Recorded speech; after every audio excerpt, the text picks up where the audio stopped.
어렸을 때 재미있게 본 만화 영화 가운데 하나가 생각이 납니다. 뽀빠이라고 하는 영화입니다.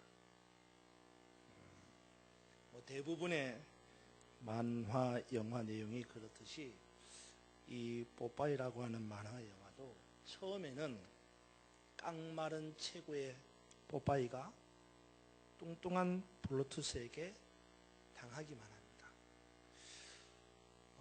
블루투스의 주먹 한 방이면 뽀빠이는 바닥에 납작해지기도 하고요.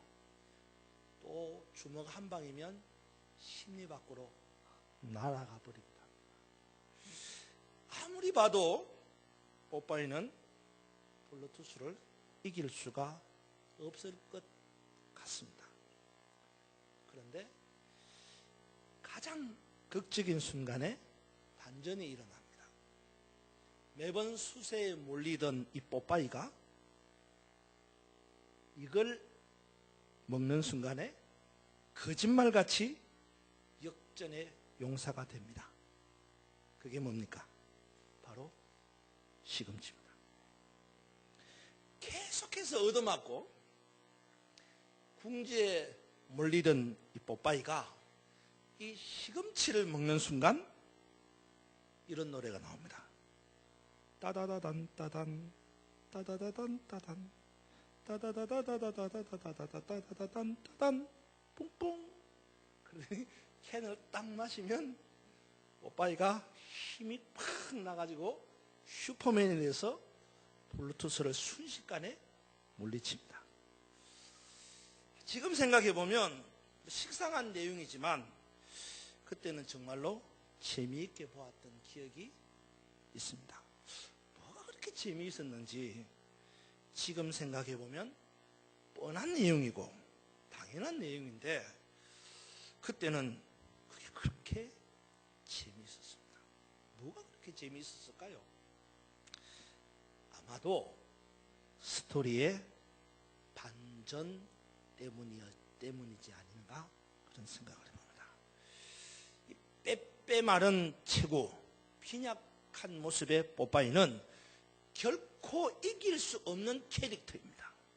그런데 이 시금치를 먹는 순간 그 약함이 강함으로 바뀌고 반드시 이기는 캐릭터로 변해버리는 겁니다. 그렇습니다. 뽀빠이에게는 시금치가 반전의 열쇠입니다. 약함을 강함으로 바꾸는 열쇠가 바로 시금치였습니다. 그래서 그 반전 때문에 정말로 재미있게 본 것 같습니다. 한 해가 지나가고 새해가 시작되는 이때에 여러분에게는 뽀빠이의 시금치 같은 반전의 키가 있습니까?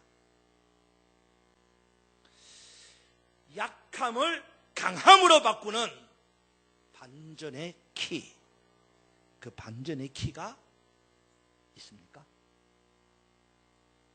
있다면 그게 뭡니까? 여러분에게도 약함을 강함으로 바꾸는 반전의 키가 있다면 그게 뭡니까?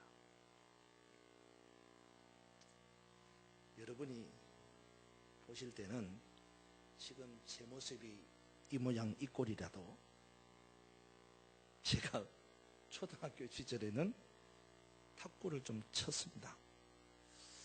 부모님의 아주 그냥 극구 반대하는 것을 무릅쓰고 학자같이 탁구를 배워서 학교 대표는 물론이고 도 대표가 돼서 전국체전에 출전을 했었습니다. 근데 한 번은 중요한 탁구 시합을 하는데 경기 양상이 저에게 매우 불리하게 흘렀습니다. 세트 스코어는 2대 0이었습니다. 한 세트만 더 내주면 지는 경기였습니다. 마지막 세트까지 몰린 저는 상당히 위축될 수밖에 없었습니다. 이제는 졌다. 그런 생각이 들기도 하고 에이 그냥 포기해버릴까 그런 생각도 들었습니다. 그래도 코치 선생님은 저에게 야, 포기하지 말고 끝까지 경기해라 주문을 했어요. 하지만 마지막 세 번째 세트가 시작이 되고 저는 여전히 고전을 면치 못했습니다. 그렇게 다지는 경기를 하던 저는 바닥에 떨어진 공을 줍고 일어나는 순간 갑자기 온몸이 얼어버리는 것 같은 경직을 느꼈습니다. 왜냐하면 바로 제 눈앞에 처음 경기장에 나온 저의 어머니의 모습이 보였습니다. 순간 저는 두 주먹을 뿔건 쥐었습니다. 그리고는 속으로 말하기를 이대로 질 수 없다. 엄마 앞에서 절대로 지는 모습을 보여줄 수 없다. 그렇게 되뇌이고는 새로운 각오로 경기에 임했습니다. 그리고 기적같이 반전을 이루어서 다 졌던 경기를 뒤집고 이겼던 기억이 있습니다. 그때 저에게 있어서 어머니는 지는 경기를 이기는 경기로 만든 반전의 키였습니다. 이렇듯 사람에게는 저마다 반전의 키라는 것이 있습니다. 이 시간 한 해를 보내고 새해를 맞이하는 저와 여러분에게 반전의 키가 있습니까? 있다면 그게 뭡니까? 한 해를 마감하는 이때에 우리는 상당히 위축되어 있습니다. 약하디 약한 모습을 보이는 것이 지금 우리의 모습입니다. 그런데 이런 약함을 강함으로 바꿀 수 있는 반전의 키가 있다면 그게 뭘까요? 오늘 우리가 읽은 이 본문의 내용은 엘리야의 반전을 다룬 이야기입니다. 본문에 앞서서 갈멜산에서 대성을 거둔 엘리야는 이제 아합의 아내이자 왕비였던 이세벨의 거센 도전을 받게 됩니다. 사실 이세벨의 도전은 거센 것을 넘어서 거의 죽음에 이르는 수준이었습니다. 여러분 2절 한번 보세요. 2절 한번 같이 읽읍시다. 2절 시작. 이세벨이 사신을 엘리야에게 보내어 이르되 내가 내일 이맘때에는 반드시 내 생명을 저 사람들 중 한 사람의 생명과 같게 하리라. 그렇게 하지 아니하면 신들이 내게 벌 위에 벌을 내림이 마땅하니라 한지라. 아멘. 자, 이 말대로라면 엘리야는 정말로 죽은 목숨이나 마찬가지입니다. 왕의 아내가 왕비가 군대를 풀어보내면서 말하기를 내 목숨을 걸고 말한다. 반드시 내가 너를 죽여버리겠다. 그렇게 말하는데 이 억압에서 벗어날 사람이 누가 있겠습니까? 결국 위협을 느낀 엘리야는 한없이 약해지게 됩니다. 여기서 엘리야의 약함을 한번 살펴볼까요? 우선 엘리야는 그 약함이 어떤 모양으로 나타났느냐 하면 도망가는 모양으로 나타납니다. 여러분 3절 보세요. 엘리야가 이 형편을 보고, 이 형편이 뭡니까? 이세벨이 자기를 반드시 죽이겠다라고 하는 이 형편을 보고 일어나 자기 생명을 위하여 도망하여 유다에 속한 브엘세바에 이르러 자기의 사환을 그곳에 머물게 했다 그랬습니다. 보고 일어나서 그 다음 뭐 했어요? 도망갔다 그랬습니다.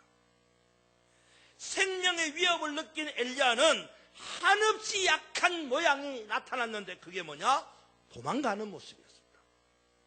여러분 시합에서 도망한다는 것은 약한 것을 나타내는 표현입니다. 권투 경기할 때 여러분 등을 보이고 도망 다니는 것은 자기가 약하다는 거예요. 지는 겁니다. 지금 엘리야는 바로 이 약함의 결정체인 도망하는 모습을 보이고 있습니다.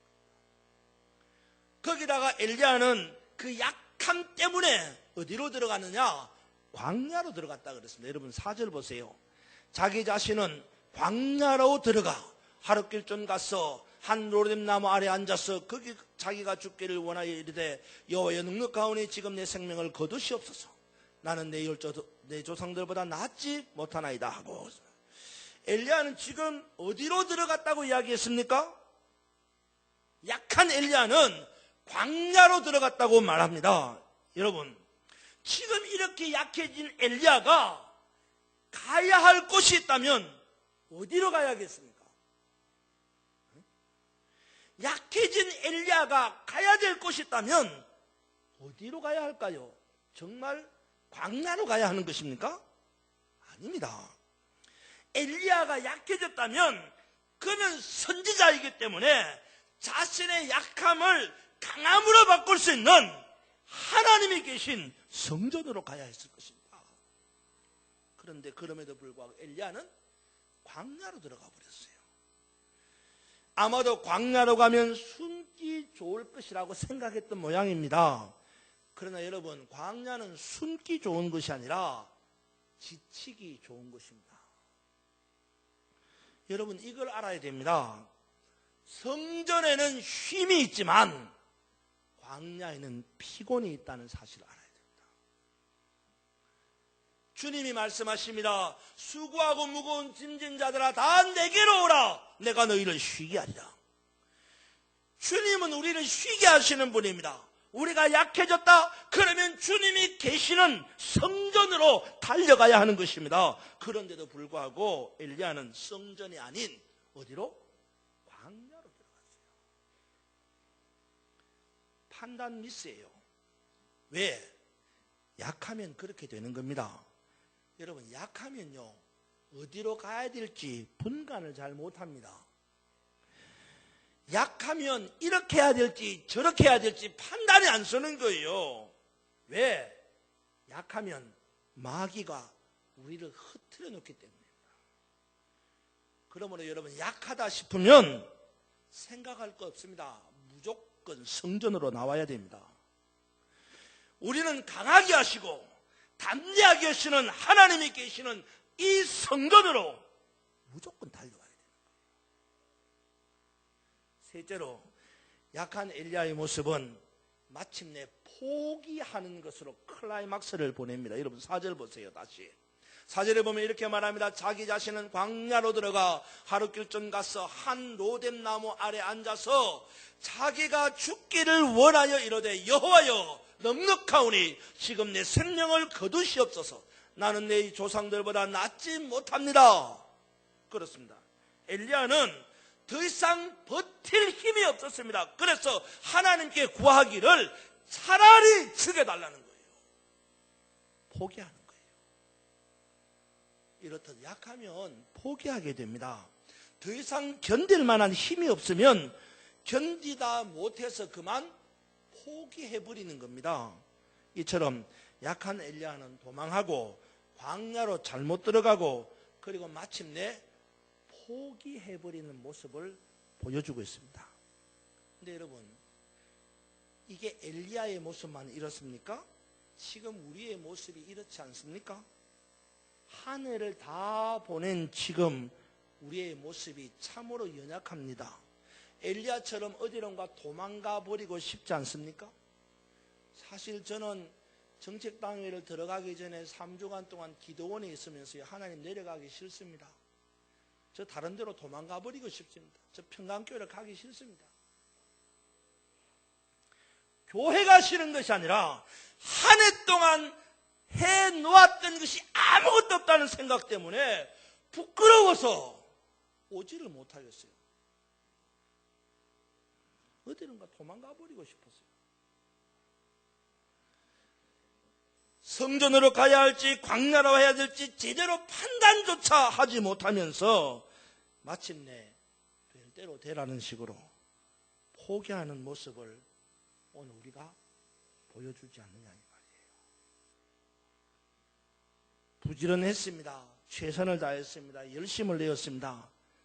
하지만 결과는 아무것도 없습니다. 그래서 지치고 피곤하고 그래서 약해진 모습이 바로 오늘 저와 여러분의 모습이 아니냐 이 말이에요.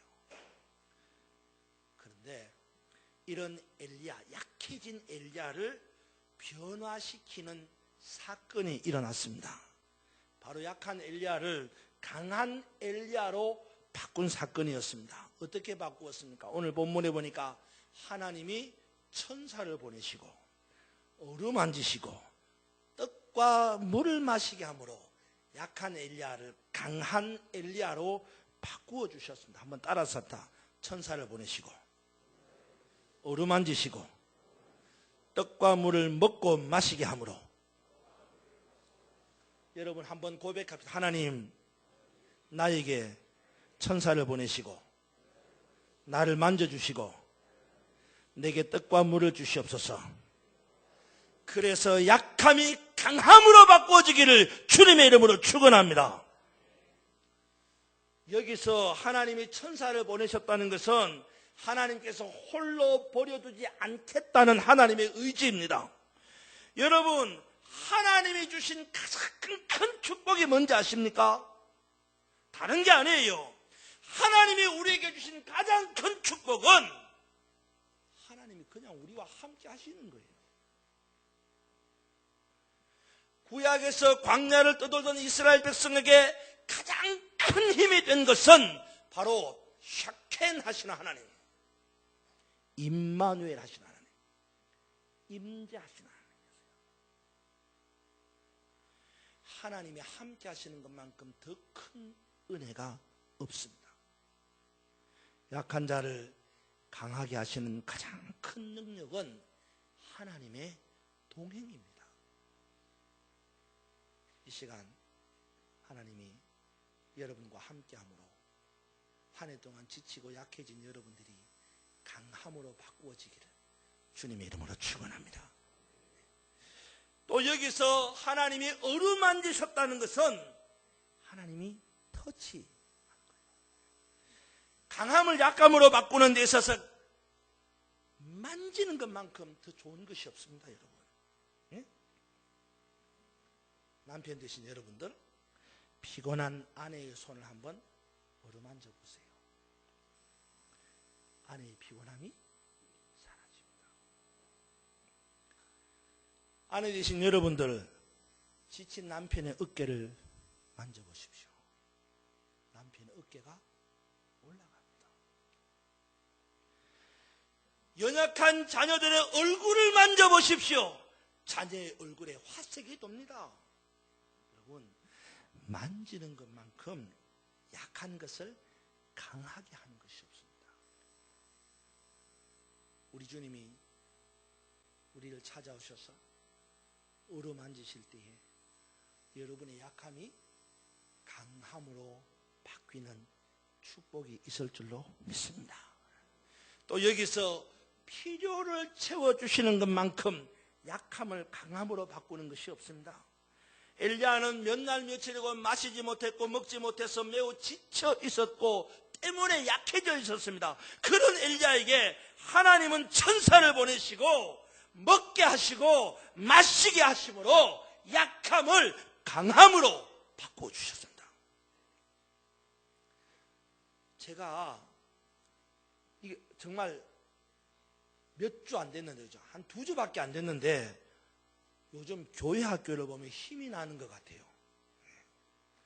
뭐 교역자들이 새롭게 바뀌어져서 그렇기도 하겠지만 무엇보다도 내년 예산을 요구한 대로 다 받은 것 때문에 아마 교육부서가 힘이 나는 것 같아요. 제가 볼 때는 우리 유치부 은권사님 어디 계십니까? 제일 신나실 것 같아요. 그렇습니다. 여러분, 내가 필요한 대로 채워지면 힘이 납니다. 은권사님 힘나시죠? 아멘. 힘나신다고. 내가 필요한 대로 채워지면 힘이 나면 강해집니다. 그러니까 필요를 충족시키면 강해진다는 말입니다. 하나님은 우리의 필요를 충족시키는 분이십니다. 우리는 약해지만 우리의 필요를 충족시키는 하나님이 계시면 우리는 강해집니다. 사랑하는 여러분, 우리의 필요를 충족시키는, 여호와는 나의 목자시니 내게 부족함이 없으리라고 하는 이 다윗의 고백처럼 부족함이 없이 우리를 충분하게 채워주시는 그 주님이 오늘 이 시간 여러분과 함께함으로 약함이 강함으로 바꾸어지는 복된 시간이 되기를 주님의 이름으로 축원합니다. 오늘 본문에 나오는 엘리야는 극과 극을 달리는 사람이었습니다. 비록 본문에 앞서 18장을 보면 1대 850이라고 하는 엄청난 수적 열세에도 불구하고 절대 기가 죽지 않고 절대 약해지지 않았던 오히려 강력함으로 승리를 이끈 엘리야를 보게 됩니다. 그러나 이내 오늘 본문 19장을 보면 생명의 위협을 느끼고 한없이 약해져서 도망을 다니고 가지 말아야 될 광야로 들어가고 마침내 포기하는 나약함을 보여줍니다. 우리도 이런 엘리야와 비슷한 모습을 가지고 있는 거예요. 특별히 한 해를 마무리하는 이때에 우리의 모습을 보면 한없이 약해져 있는 것을 발견합니다. 제대로 된 결과물을 얻지 못해서 피하고 싶습니다. 어디론가 도망가 버리고 싶습니다. 광야로 가버리고 싶습니다. 때로는 모든 것을 포기하고 싶은 거예요. 그만큼 우리는 약해져 있다는 겁니다. 그래도 다행인 것은 지금 우리는 한 해를 보내고 다시 한 해를 시작하는 이 송구 영신 예배의 자리에 나와 있다는 거예요. 사랑하는 여러분, 오늘 이 시간 이 예배를 통하여 우리를 만지시는 하나님의 손길을 느낄 수 있기를 바랍니다. 이 예배를 통해서 약한 우리를 강하게 하시려는 하나님의 사랑을 느낄 수 있기를 축원합니다. 성령의 비둘기 같이 임하시며 우리를 만져주시는 하나님의 은혜를 느낄 수 있기를 바랍니다. 성령께서 약한 우리를 인도하셔서 광야로 가지 않게 하시고 오늘 이 밤 성전으로 나오게 하신 것을 감사하면서 이후에 베풀어지는 이 성찬을 통해서 주님의 살과 피를 먹고 마심으로 다시 힘을 얻어 약함을 벗고 강해지는 저와 여러분 우리 모두가 되기를 주님의 이름으로 축원합니다. 2016년 새해에는 엘리야가 40주 40야를 하나님이 주신 식물의 힘을 의지하여 호렙산으로 달려갈 수 있었던 것처럼 우리도 이 시간 우리에게 주시는 주님의 살과 피를 의지하여 한 해를 힘있고 강력하게 달려가므로 승리하는 2016년 한 해가 되기를 주님의 이름으로 축원합니다.